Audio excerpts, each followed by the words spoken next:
Well, just imagine a large fire truck like this one behind me approaching you on the road. You're supposed to stop.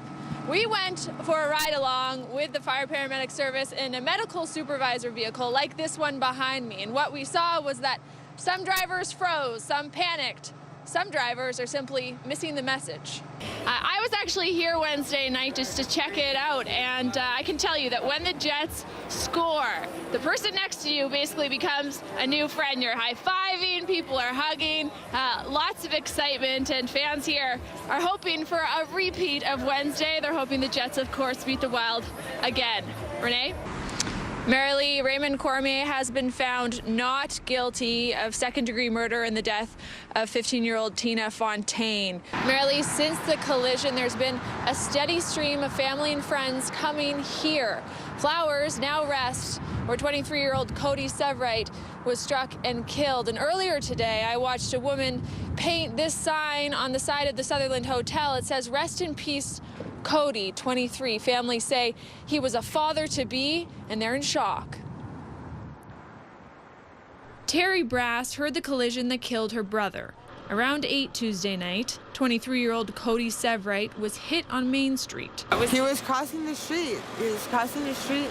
And his car just comes speeding out of nowhere. Police say the driver didn't stop. Within the hour, police say an off-duty Winnipeg police officer was arrested 7 kilometers north of the collision. A criminal investigator with the Winnipeg Police has been charged. 34-year-old Constable Justin Holes, an 8-year member, is accused of drinking and driving causing death and failing to stop at the scene. Severite's family have a lot of questions. As soon as he struck them, he should have stopped right away, not just keep on driving. The family says they want justice. I feel he's being treated specially because he's a police officer. That's why they let him out right away. Police Chief Danny Smythe says it's normal for someone facing these charges to be released with a promise to appear in court. I want to make it clear that Constable Holtz is being investigated criminally for his conduct, and he will be treated accordingly. Severite is described as a happy-go-lucky guy who always had a smile on his face. His family is heartbroken. He was a good guy. He just got excited. He just got an apartment. He was going to school at Turtle Island, trying to change his life around. This 19-year-old woman doesn't want to be identified, but she wants to be heard. She trembles as she recalls what she says happened while alone in an examination room with a doctor. The woman went to the clinic seeking help for stomach pain. She went straight to asking me to pull down my pants and lean against the examination table, and he started touching me inappropriately. The patient says the doctor penetrated her with his fingers, groped her, and told her to touch him, and that he continued even after she told him to stop. He leaned forward and he kissed me twice, and he told me that he really likes me a lot and that I'm a special patient and that I should come once a week to do this. Winnipeg police have charged 51-year-old Dr. Amir Ravish with sexual assault, and more women are coming forward. Our sex crimes unit has received a number of phone calls regarding the conduct of Dr. Ravish.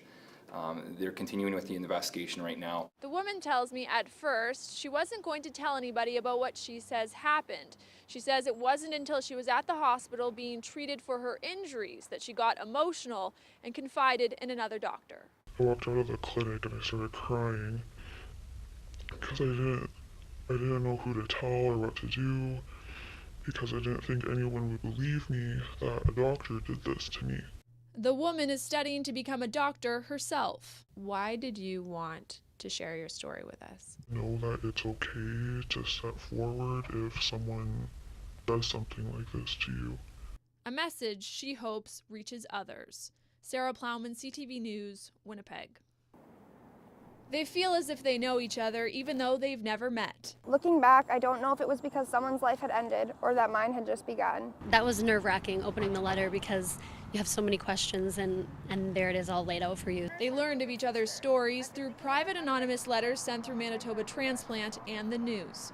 Linda Kurzik and her daughter Laura Germain lost their daughter and twin sister in February 2016. 23-year-old Leanne Germain fell into a coma after drinking too much water one night when she experimented with ecstasy. She loved makeup and jewelry and pretty things. Things Jillian Langan also loves. Her lung collapsed a year and a half ago. The 28-year-old Saskatoon woman living with cystic fibrosis needed a double lung transplant. They said it was almost a perfect match, as close as one could get without actually being a twin. And that's when their worlds collided. When Leanne Germain died, her family decided to let her organs live on. They donated her heart, pancreas, liver, and lungs. And on Saturday, for the first time, her family will meet Jillian, a woman who now breathes easier because of a double lung transplant. I'm so excited. I just want to hug her, and as crazy as it sounds, I just want to see her breathe. A family that has lost so much now feels like it's gaining so much back. Comfort knowing the recipient, a mother herself, is living life to its fullest. It will be a well-waited for reunion, almost like we're meeting brand new family. I'm so proud to walk into that event tomorrow and know that my sister saved not just Jillian's life, but her family's life. As for what her late sister would think, I think she'd be happy to know that somehow in this terrible situation that we've all been in, something good's happened and a little boy has his mom. Sarah Plowman, CTV News, Winnipeg. Oh, just about ready for takeoff. Yeah. Stepping into this plane is like time traveling for 93-year-old Reg Harrison. Verdun, Manitoba, Remembrance Day, 1942. The first time he ever flew a Tiger Moth solo. No, I remember. No, is this your throttle? Yeah. Harrison was 19 when he left the farm in Saskatchewan and joined the Air Force. Based in Yorkshire, England, he crossed enemy lines 19 times to drop bombs. He crashed 4 times. He walked away while others died and earned the nickname Crash. It's a great thrill to be in here.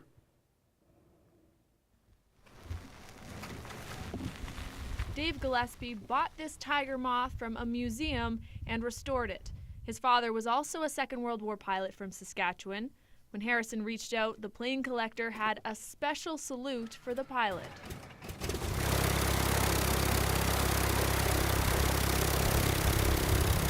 For the first time in 73 years, Reg Crash Harrison would take to the skies in a Tiger Moth. The view from the cockpit, while foggy, sparked clear memories, many tough to talk about.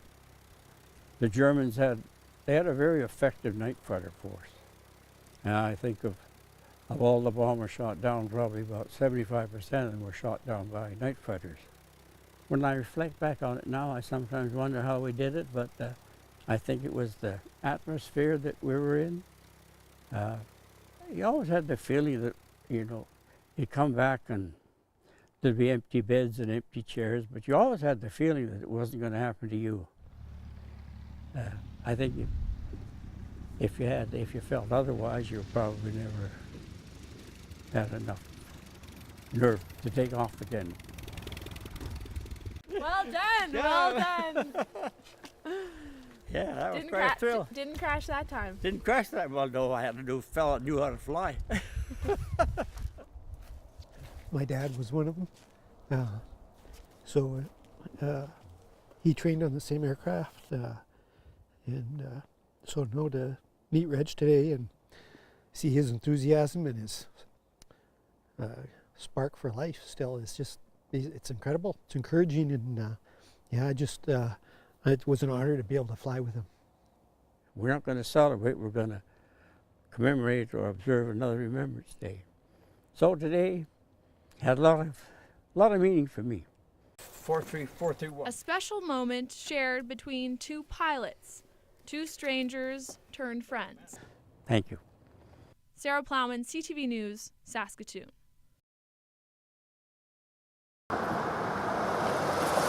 Potholes.